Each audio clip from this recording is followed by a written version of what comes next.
На протяжении 2000-х годов, после длительного периода перерыва в игровом кинопроизводстве из-за экономического кризиса и дороговизны кинопроцессов, в Таджикистане было произведено всего несколько игровых полнометражных фильмов в видеоформате. Однако в 2009 году в таджикском кино появилось новое имя – режиссера Носира Саидова, создавшего дебютный полнометражный игровой фильм «Истинный полдень», снятый на кинопленке. Съемки кинокартины требовали значительных финансовых вложений и международной поддержки. Производство фильма было осуществлено при поддержке гранта на разработку проекта Международного Роттердамского кинофестиваля, а также при поддержке Института «Открытое общество» Фонда содействия в Таджикистане и Швейцарского офиса по сотрудничеству в Республике Таджикистан. В создании картины помощь также оказал известный таджикский кинорежиссер Бахтиер Худоназаров и его студия «Высь», которая базировалась в Москве.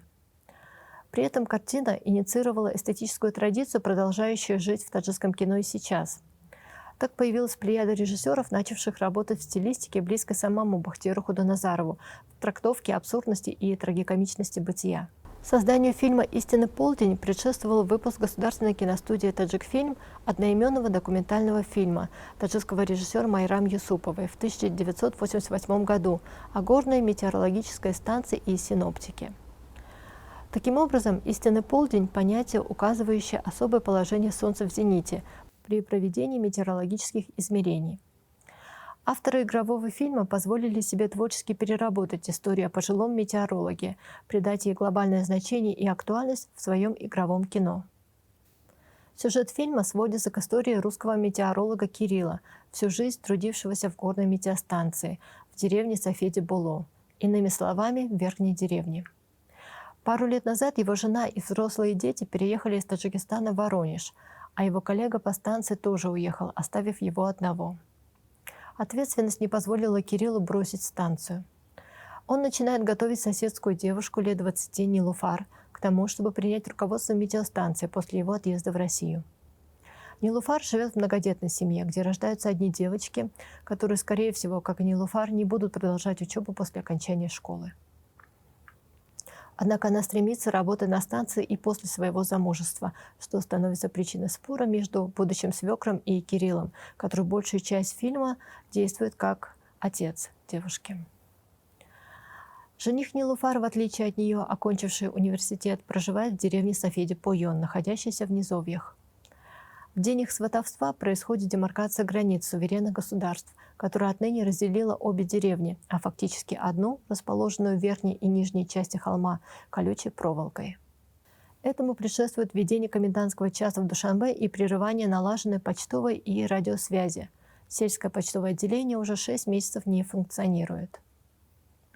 Теперь создаются пограничные контрольно-пропускные пункты, ближайшие из которых находятся в 50 километрах от деревни. Почему вы закрываете нам дорогу? А? Я исполняю приказ. Все вопросы в районную администрацию. Какая администрация? Вы что, с ума сошли? Нельзя без соответствующих документов пересекать границу. Какие границы? Какие документы? Вы что, с ума сошли? Мы в 12 часов перешли, никакого разговора не было. А теперь завтра должен состояться свадьба моего сына. Все вопросы в районную администрацию. Я же сказал, это государственная граница.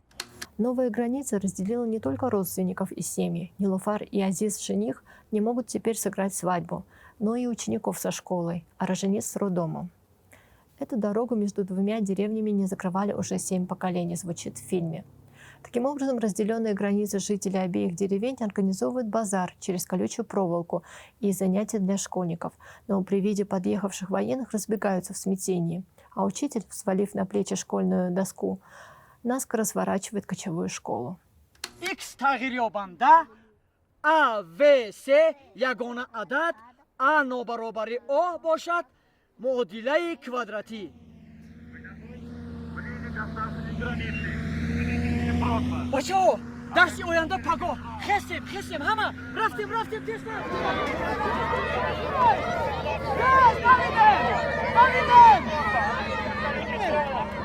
Предупреждаем, вы находитесь в линии государственной границы. Немедленно покиньте линию границы.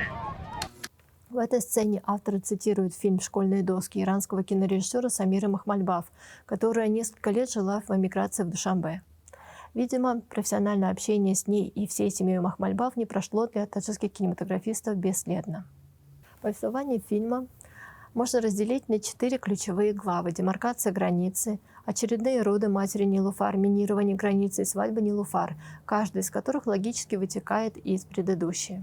Эпизод, в котором отец и Кирилл тайком перевозят беременную мать Нилуфар через границу, направляясь в роддом, был необходим в повествовании, чтобы оправдать предпринятое военными минирование границы для предотвращения ее нелегального перехода.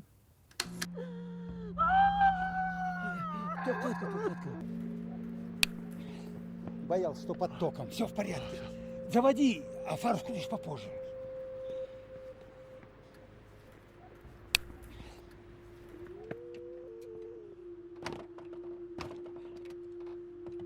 Tokat kıl. Hozim egzeli.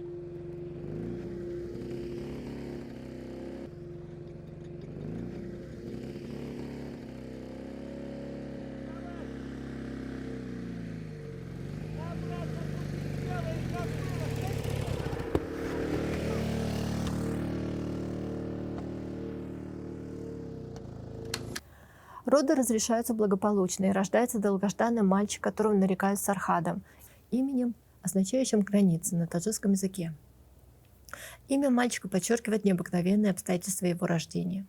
В то же время ребенок Сархад как бы является и символом новых суверенных государств, и в целом их нового поколения, взращенного вне контекста старых связей, родственных, культурных, историко-политических.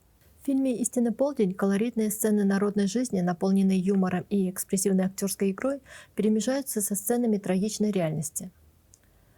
Переведя свадебный кортеж Нилуфар через границу, смастерив ночью миноискатель, проверив и проложив безопасный путь через колючую проволоку, Кирилл, символизирующий советское прошлое, жертвует своей жизнью.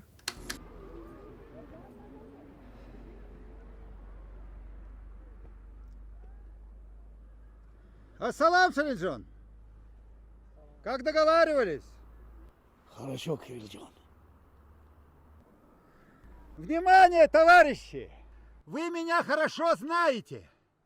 Я абсолютно, совершенно убежден, что вот это все какая-то ошибка. И вскоре обязательно все уладится, утрясется.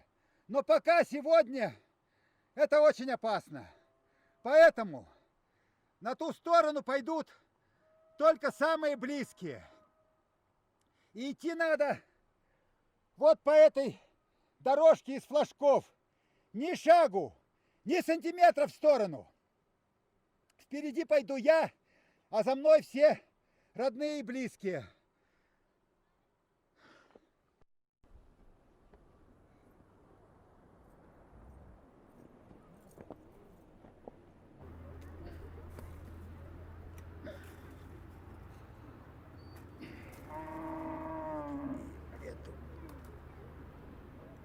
Как же она тут? Вот.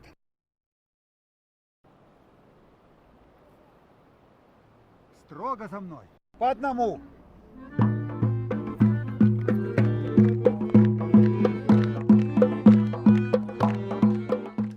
Последние планы фильма с метеорологическим прибором, в стеклянном шаре которого отражается окружающий пейзаж, но в перевернутом виде, являются красноречивым выражением режиссера о мире, наполнившемся абсурдным и перевернутым с ног на голову мировоззрением. Необходимо отметить, что в фильме представлен собирательный образ Таджикистана, умышленно опущены географические маркеры повествования. Невеста, например, одета в свадебный наряд, украшенный в характерной для южных регионов текстильной технике, а в деревне проживают представители этнического меньшинства – кыргызы, что характерно больше для севера страны Ферганской долины. Подготовка свадьбы и само празднество представлены в фильме условно, ограничиваясь сценами приготовления угощений и невесты.